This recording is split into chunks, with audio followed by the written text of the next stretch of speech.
Assalamualaikum warahmatullahi wabarakatuh. Perkenalkan, saya Akbar Mustaqim dengan NIM 200320119. Saya adalah mahasiswa agribisnis Fakultas Pertanian Universitas Malik Saleh. Nah, pada hari ini saya akan menjelaskan sedikit tentang negosiasi bisnis. Apa dan bagaimana. Nah, apa yang dimaksud dengan negosiasi? Negosiasi itulah perundingan. Negosiasi upaya untuk mengatasi perbedaan pendapat antara kedua belah pihak. Negosiasi yang baik dan efektif adalah negosiasi yang berdasarkan data real, akurat, dan faktual. Nah, bagaimana sih realitas negosiasi? Nah, untuk realitasnya itu adalah mendapatkan yang kita harapkan adalah mendapatkan yang kita inginkan dari orang lain. Namun, untuk kenyataannya, tidak semua dapat kita peroleh dalam negosiasi, karena harus diakhiri dengan kesepakatan bersama. Nah, melakukan pertukaran untuk mendapatkan yang kita inginkan. Kenyataannya, tawar-menawar harus mencapai kesepakatan yang bermanfaat bagi kedua belah pihak. Nah, apa sih yang harus dilakukan dalam negosiasi? Itu proses menyatukan dua belah pihak yang berbeda posisi untuk sesuatu kesepakatan. Nah, sehingga dalam negosiasi ini ada mencakup beberapa hal. Pertama, pembicaraan, diskusi, tawar-menawar, pertukaran, kompromi, perundingan, perdebatan, dan positioning. Baiklah, yang pertama, apa yang kita inginkan.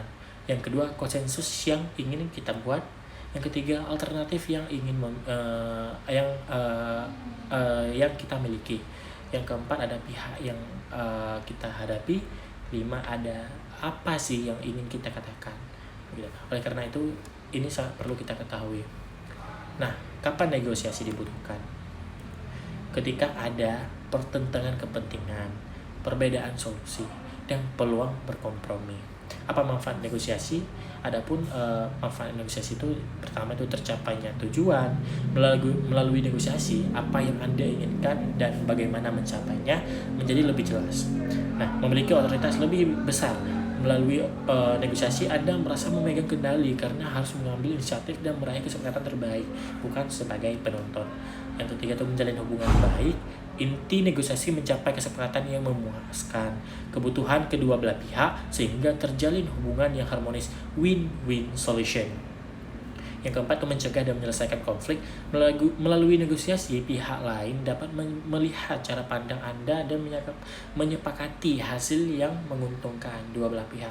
Jadi mencapai tujuan dengan cara merangkul lawan. Nah, negosiasi yang sukses itu melibatkan komunikasi efektif antara dua belah pihak.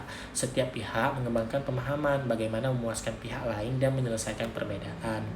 Nah, kedua belah pihak menerima hasil dengan baik. Fokus pada kemenangan, bertahan keras pada posisi masing-masing, mencari kompromi berdasarkan kehendak sendiri. Itu adalah bagaimana dengan negosiasi konvensional. Itu adalah negosiasi konvensional seperti itu. Nah, yang terakhir itu ada model negosiasi konvensional. Modelnya itu adalah menggertak, mengancam, mengkritik, berdebat. Nah, bagaimana negosiasi yang efektif? Negosiasi yang efektif itu kita harus mampu memisahkan perasaan pribadi dengan masalah yang dihadapi. Fokus pada masalah, bukan siapa yang terlibat. Bisa jadi Anda tidak menyukai lawan Anda karena suka menggertak, misalnya. Nah, jangan terjebak, tetap on the track supaya melangkah pada solusi. Selanjutnya, jangan terjebak perdebatan position. Nah, sadari bahwa setiap pihak berangkat dari posisi yang berbeda. Menganggap lawan negosiasi sebagai musuh, maka Anda akan terjebak pada kecurigaan dan negative thinking. Yang penting, berusaha menyelidiki motivasi, kepentingan, dan sasaran negosiasi agar dapat diambil kesepakatan. Selanjutnya ada buat beberapa alternatif sebelum membuat keputusan. Nah, kumpulkan banyak alternatif agar tidak terjebak pada satu solusi saja. Semakin banyak alternatif, pilihan memungkinkan kesepakatan yang memuaskan dua belah pihak.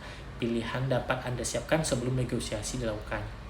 Selanjutnya ada kesepakatan harus didasarkan kriteria objektif. Gunakan kriteria objektif yang diterima semua pihak. Lakukan cost dan benefit, analisis terhadap alternatif yang ada. Nah, jangan terjebak penampilan orang yang berkarismatik. Terdengar sangat meyakinkan selama negosiasi, namun masalahnya kesepakatan yang tidak seimbang. Nah, adapun profil dari negosiator itu biasanya pertama konektor, yang kedua network atau penjaring, ketiga itu produser dan analyzer. Nah, konektor ini berpenampilan tenang dan penuh perhatian, menjaga hubungan baik dan bahasa tubuh jelas. Santun, minta dianggap orang penting, tidak suka dipotong pembicaranya, merasa ditekan. Jadi paling mudah dikenali adalah biasanya memiliki ruangan atau kantor dengan dekorasi yang rapi, terdapat foto keluarga, ada beberapa tanaman indoor dalam ruangannya. Nah, tips bernegosiasi dengan konektor, Anda harus terbuka, jujur, dan mewakili dengan pembicaraan kecil, jangan langsung to the point. Pahami kondisinya dulu, jangan langsung melakukan negosiasi.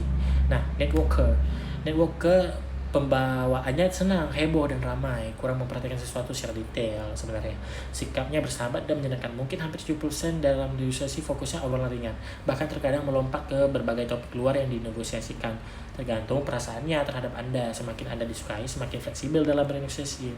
Nah, tips dalam bernegosiasi dengan networker itu jelaskan apa manfaat negosiasi yang dilakukan untuk dirinya dan perusahaannya, maka Anda akan mudah untuk memperoleh kesepakatan. Ketiga itu ada produser, seringkali melakukan deal dengan cepat nih, berorientasi pada tujuan, berpikir bergerak, berbicara cepat, selalu meminta gambaran secara umum dan bertanya untuk memperoleh apa yang diinginkan. Tipe paling sulit dalam bernegosiasi karena mengutamakan deal dahulu, masalah relasi urusan kedua. Nah, tips bernegosiasi dengan produser, jelaskan lebih dahulu apa yang Anda tawarkan dengan cara yang menarik. Kemudian tanyakan apakah ia tertarik atau tidak. Jika iya, baru Anda dapat lanjutkan begitu. Yang ketiga itu ada analyzer, dia tipe itu menyukai keakuratan data dan kerincian. Tidak suka pernyataan yang berputar-putar, jangan berharap keputusan yang cepat ketika berhadapan dengan tipe ini. Tidak suka mengakhiri negosiasi dengan cepat, menyukai menunda keputusan dan akan memberi jawaban melalui email, surat resmi, atau by phone. Tips bernegosiasi dengan analyzer itu siapkan dukungan data secara lengkap ya guys ya. Nah, mungkin hanya itu yang bisa saya sampaikan pada materi negosiasi kali ini. Terima kasih. Wassalamualaikum warahmatullahi wabarakatuh.